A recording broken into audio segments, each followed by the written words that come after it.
afternoon, everybody. We are headed to a zipline place. It's something I wanted to do for a very long time, and I'm with my family, and we're going to go ziplining. So hang on, and I'll take you with me.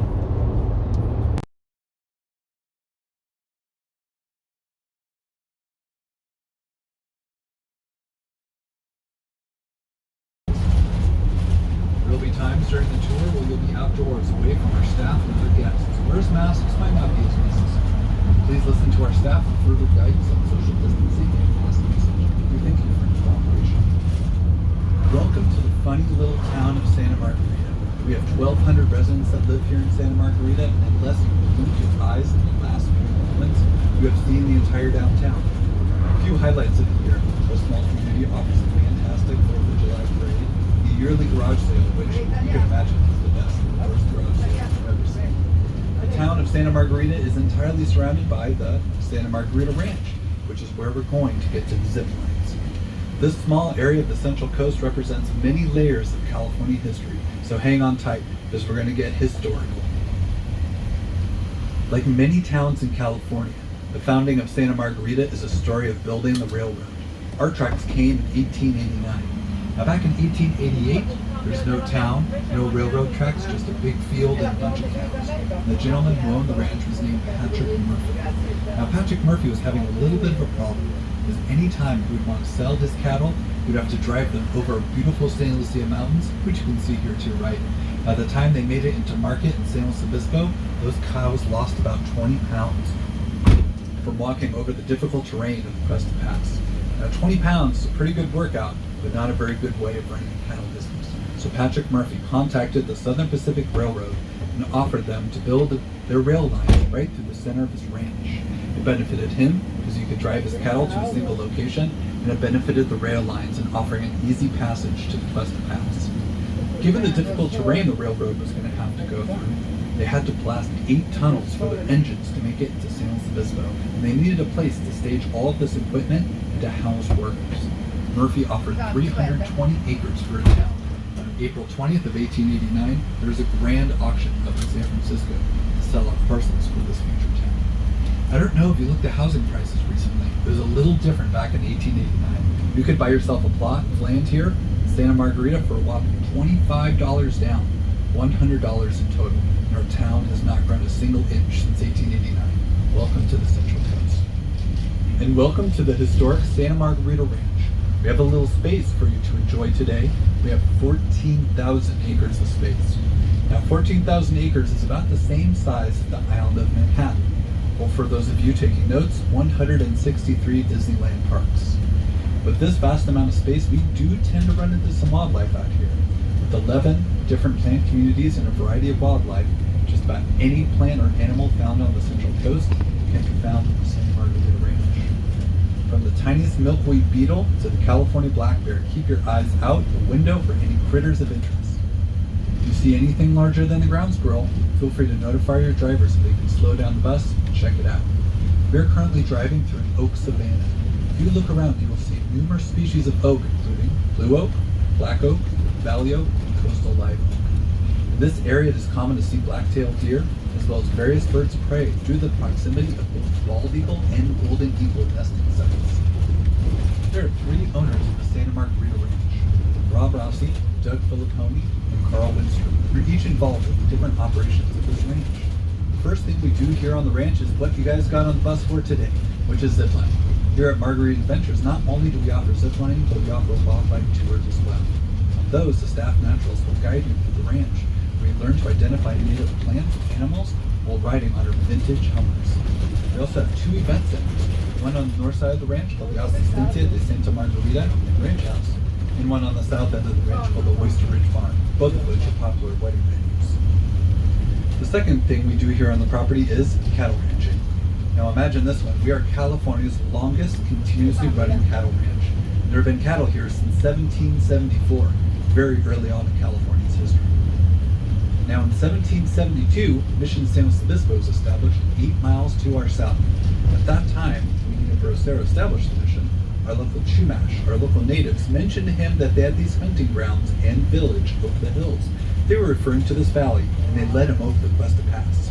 He was so impressed by our beautiful green rolling hills and bubbling brooks that Sarah wrote a letter to the Queen of Spain requesting farming supplies. And that's exactly what they sent over.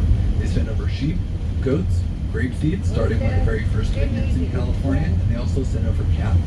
Very likely that Junipero Serra was the first rancher in this valley, handing it off to the various missionaries and neophytes over the years. And we are still continuing the great tradition of cattle ranching nowadays, although a little more high-tech. We currently run a mother herd, which means we have a big group of mama cows and a handful of lucky bulls. On a yearly basis, we're trying to generate as many baby calves as we can. If you're interested in buying any beef from the Santa Margerita Cattle Company, they offer a yearly online auction, which you can bid for 50,000-pound truckloads of live Black Angus. And one of the cornerstones of all the operations of the Santa Margarita Ranch is a focus on sustainability. And this extends to the cattle ranching. Jeff McKee, who manages the daily ranching duties, practices low stress, natural handling without the usage of antibiotics or growth hormones. McKee also employs rotational pulse grazing, with an emphasis on conservation and progressive rangeland management. The cattle act as a resource for nurturing the natural habitat, keeping invasive weeds out of riparian areas, and fostering more native environment and wildlife corridors. As Jeff says, it's not how often we keep the cattle on the land that counts, it's how often they're off the land that counts. The third thing we do on this property you can see to your right, and that is the Margarita Vineyard. With close to 900 acres, 30% of our grapes go to our sister organization, which is Ancient Peaks Winery. Let's be honest, part of the reason they put all these zip lines into place was to get you all riled up, so that once you're done with your zip line tour, you go and schedule a tasting across the street from our office in Albany. The Margarita Vineyard is a very young vineyard for this area. It's only 20 to 25 years old. These vines were installed back in the mid-1990s by a gentleman named Robert Mondavi. Mondavi, being a very famous winemaker from Napa, California, had a huge influence on California's winemaking industry. Back in the early 1990s, one of his friends tipped him off to this property. He asked to do some surveying. Mondavi was so impressed with what he found that he negotiated a lease for 1,000 acres and spent a couple tens of millions of dollars installing the physical assets for the vines. As things go, he ran into a little bit of financial turmoil, and through a series of business transactions, the lease was offered back to the Santa Margarita Ranch. In the end, we're told Mondavi never got to taste any wine from this property, but the reason he was willing to make that investment in the first place is because of our soil conditions. Quick geological primer.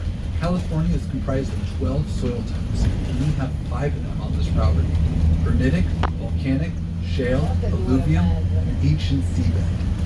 With different soil types, you get different results in your grapes, different flavors in your wine, making this a world-class location for a vineyard. In this area, the vineyard is called Renegade Junction. Now, Renegade is one of our red blends at Ancient Peaks Winery, definitely a local favorite, and includes some of the grapes that are grown in this area right here. We have Syrah, Petit Verdot, and Malbec. Now, the reason they call the red blend Renegade is if Mike Seiner, our director of winemaking, were to make this blend in France, they would put him in jail. It's illegal in the country of France to blend different varietals from different regions. So here in California, we're the Wild West, we can blend the wines we please. We do so with the cowboy hat and the shirt collar. Now I want you to look out into the vineyards right now and notice our beautiful oak trees amongst the vines. Mondavi was very passionate about leaving the natural landscape intact, and no oak trees were removed when originally installing the vines. We continue this practice nowadays, and these oaks provide a huge benefit to our vineyard with natural pesticides.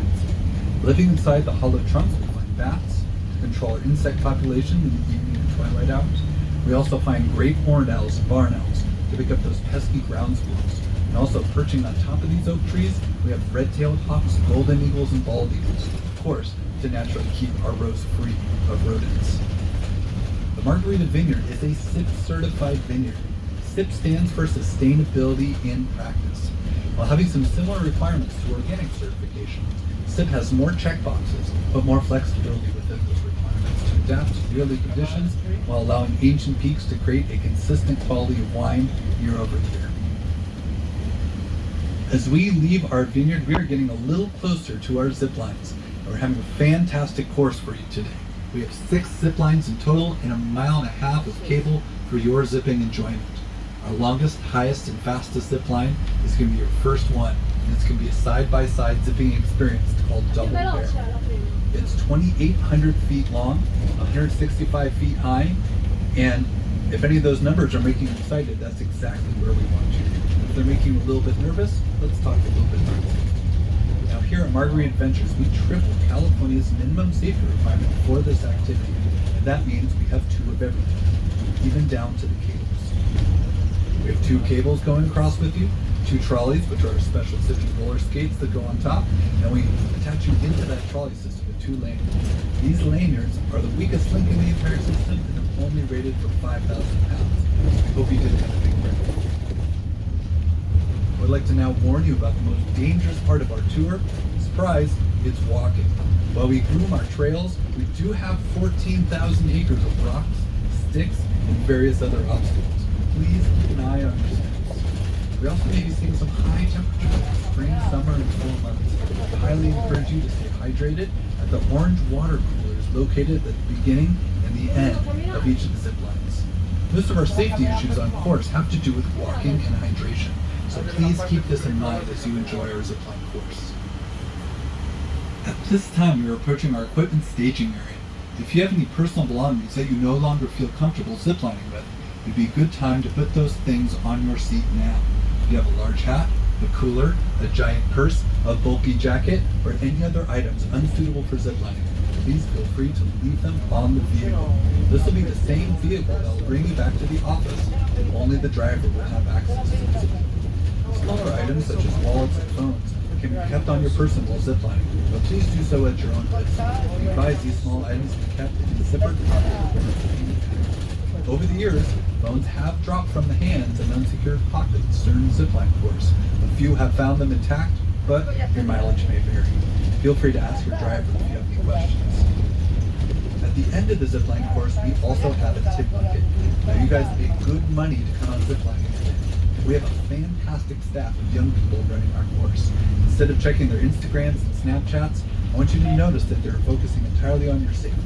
If that's worth a few extra bucks in the tip bucket, your driver can show you where it is at the end of the course and back at our office. As we approach our equipment staging area, you'll notice that we have a moonshiner's cabin. Please listen for further instructions regarding exiting the bus, knowing where to stand, and how to prepare your safety equipment for your upcoming zipline course. Please watch your step.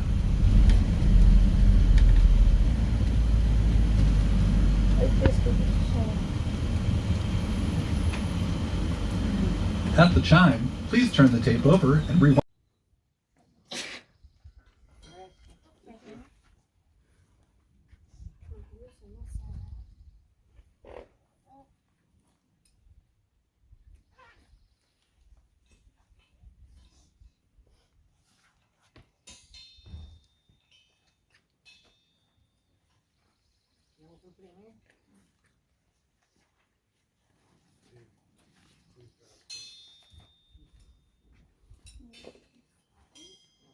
Feel good? This is a little bit heavy on my body. On your shoulders or just the whole heavy thing? My shoulders. These tight ones for that.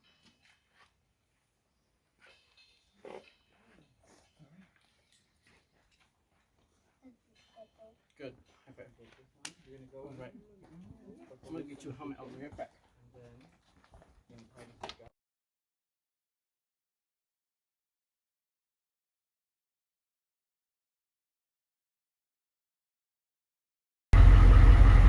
And here we go to our first zip line.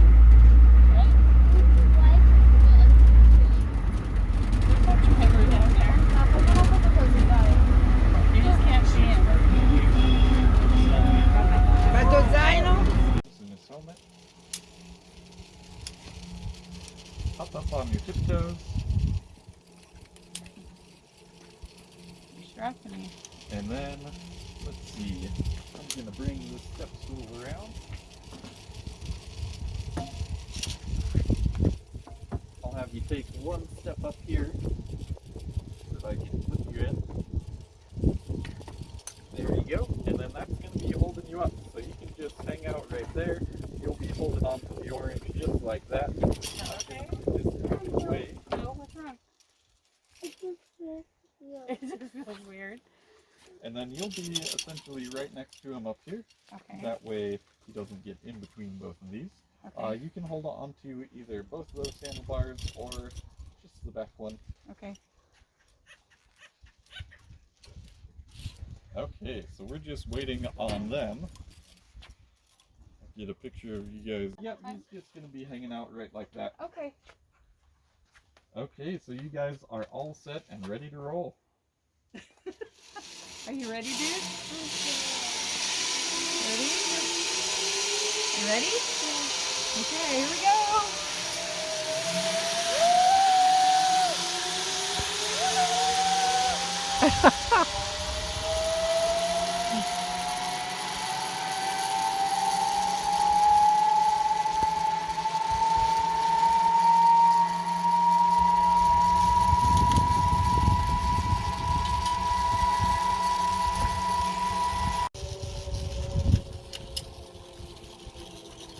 Perfect, so that's locked in. The helmet, gloves, and harness is all looking good. So they'll let us know once they're ready down there. And I'll set you up right here.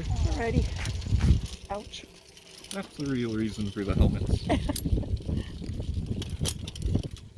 Okay, so we're locked in on all 4 of those. The helmet, gloves, and that harness is all looking good.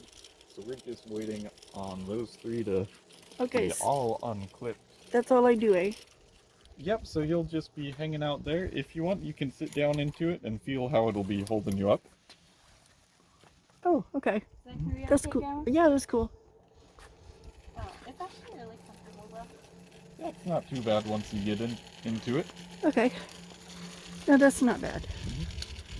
And then you don't have to be doing a pull-up or white knuckle grip. You can have a nice Just relaxed relax. grip on there. If you get a little sideways, that's no problem.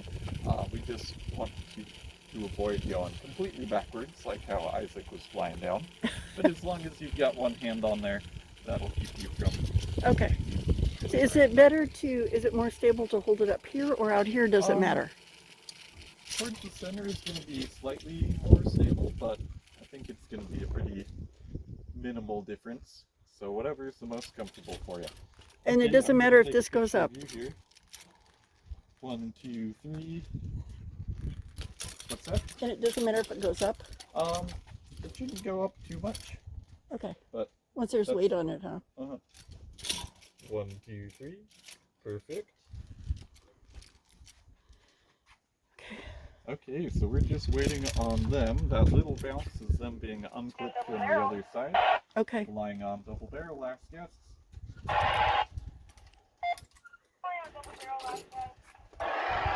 Okay, so we have the green light from their side. I've got 2 things to move out of the way. And with that, you are both all set. And I'm all hooked up, eh? Yep. Yes. Yes.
time. You ready? Okay. I need to have. Okay.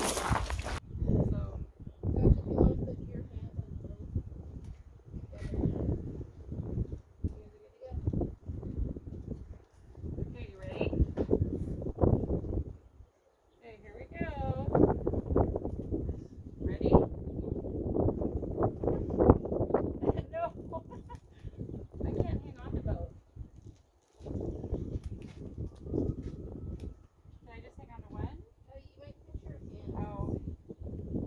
Yeah, you don't really need to like actually hold on to them. They're mostly just for steering, so you don't need like a death grip. You can just Oh, like okay. So just place my hands yeah, up just here. place your hands on there. I keep thinking I gotta hang on.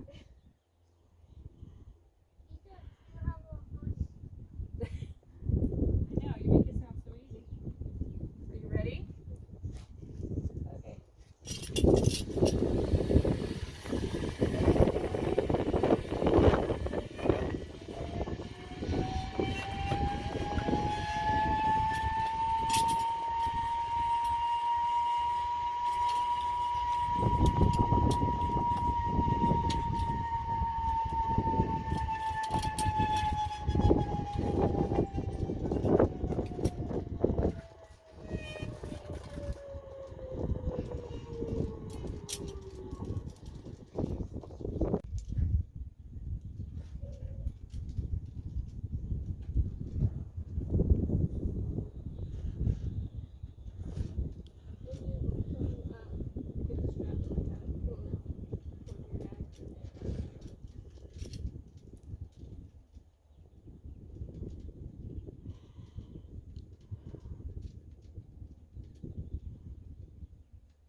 This is my granddaughter, Savannah.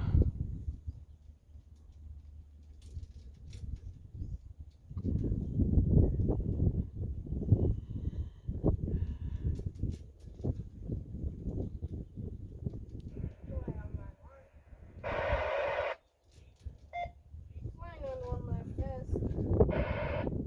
Right, the green light. You're gonna hit to the last yellow light and just go past it. Here goes Savannah.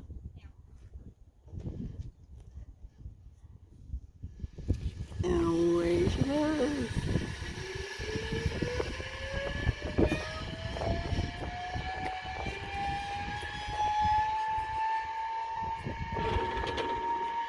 Alright, and if you'd like to follow me.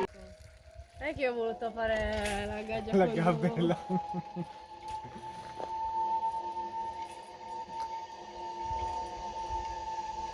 L'ha preso! Sì! Davvero? I think I got it! Vabbè.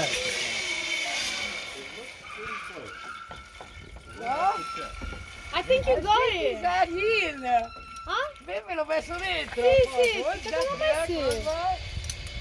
Wow! A head start up the hill. So should we wait? Yeah, it'll be a few minutes before we get a guide up there. So you can hang out here. Okay. Oh, sorry. No problem. It goes up to that other side. Vicino. No, io l'ho buttato troppo giù. Lì ce l'ha avuto Tutte e due.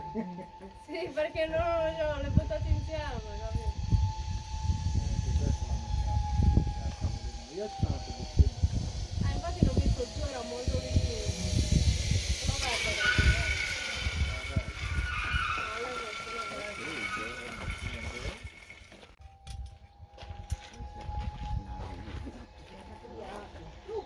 chiamano questi, no? Sono orchidee. Orchidee.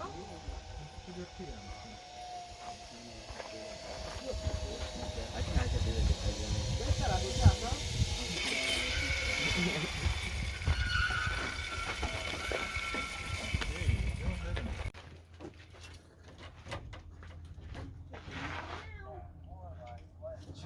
What are you Line, doing? four lines, like, Yeah. There's gonna be more up there. I think the little guy's going on his own again on this one. Oh, okay.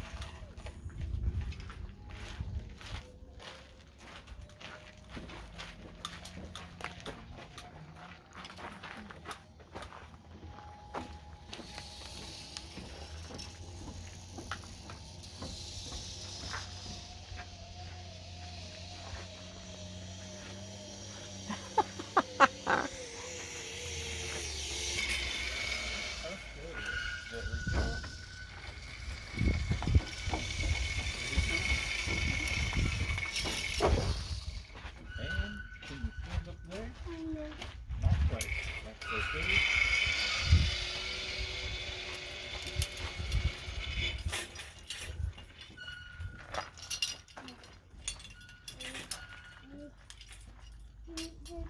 And then we're just gonna hop. 1, 2, 3. Stand up there. Good job, Ethan. Once again, that's hanging out there with you. You can hang out down there. Blaze on 4. Good job, Ethan. I went 2 by myself. I saw that. I went the over one by. I see a dew. I see a dew. Oh, yes. There is a deer, isn't there? That's pretty cool. You know what Fly on 4. know what I saw when I came up here? What? Turkeys. Donkey? Yeah. They're just hanging out. There goes the deer. Good job, Ethan.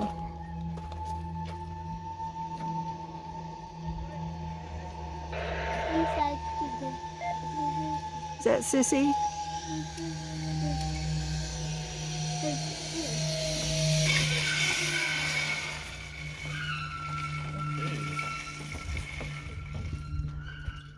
Hey, Savannah. And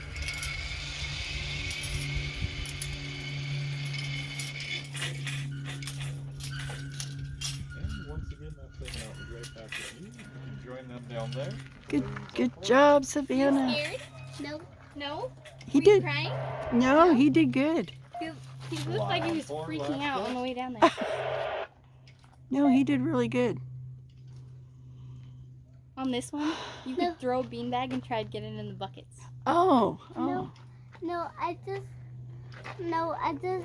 was kicking my legs because I just got back there. Oh, we thought you were upset. No, he wasn't upset. He did good. I'm upset because I had to quit.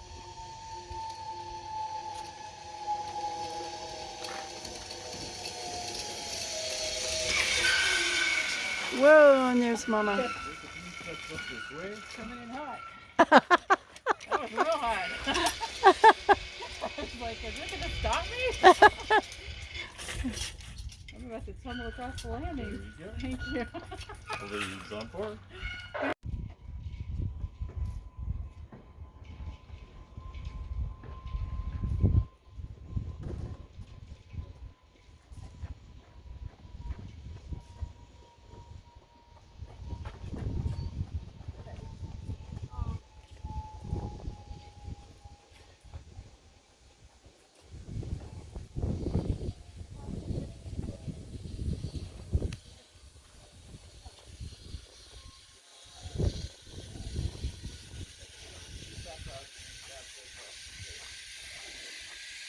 Why am I slowing down?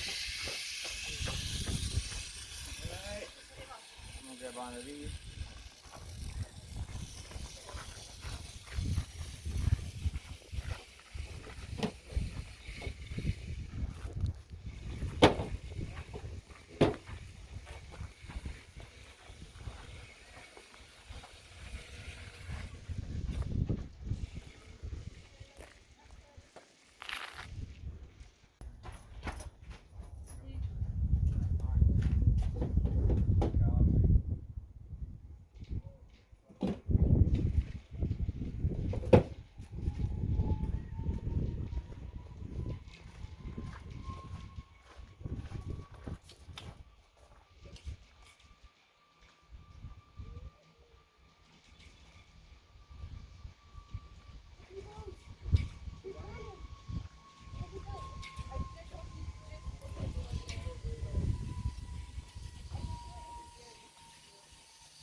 Io sono a prendere lì la coca.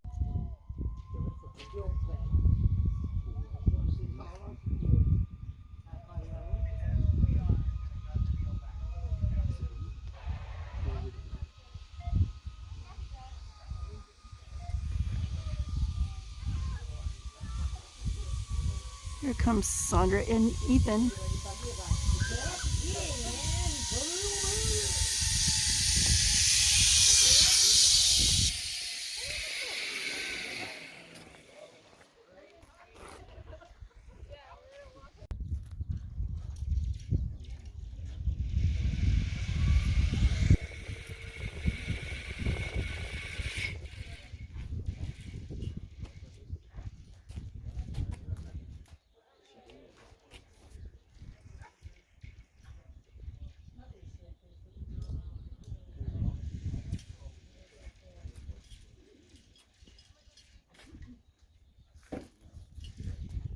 Sea, and this area was under 50 feet of water, the perfect conditions for oysters.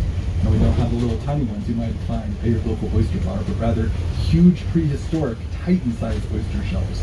Couldn't be as much as 10 or 12 inches long. This ancient seabed was the main feature that Robert Mondavi was so excited about back in the early 1990s. When you plant grapevines in calcium-rich soil, they become stressed. Now, stress in humans is bad, but for fruit-bearing trees and grapevines, this is an essential nudge for these plants to bear fruit. On the south end of the ranch, there are some areas in the vineyards where we can find big white streaks across the soil.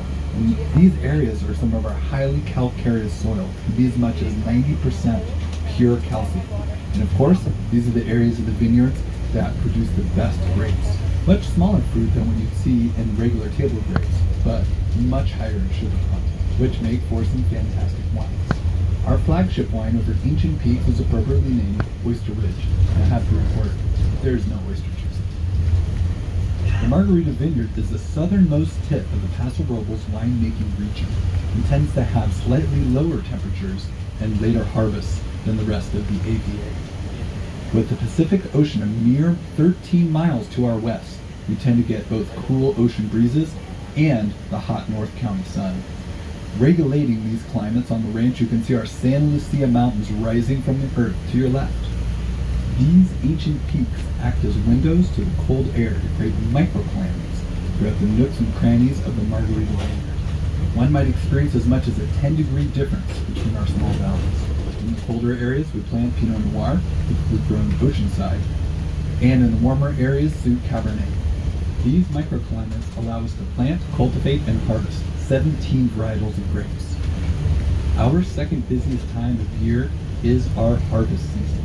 Taking the approaching 900 acres of developing fruit to our production facility is quite a task. Our finest grapes tend to be hand-picked, but don't be confused. Most of our harvesting happens mechanically. We have giant mechanical harvesters that drive over the tops of the vines. They contain plastic ribs on the inside that shake the grapes off of its vines. These machines have come a long way in the last 5 years, and depending what modules we add into these machines, we can sort the right fruit by size, color, and even sugar content. Laser-guided magic. Our busiest season of the year happens when our vines go dormant after harvest. Each vine needs to be pruned out by hand, a task which takes many months. Let's just say our field hands have strong handshakes.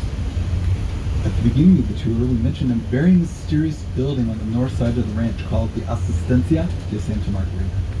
Little known fact, this is part of California's mission system. In fact, it's the only piece of California's mission system on private property.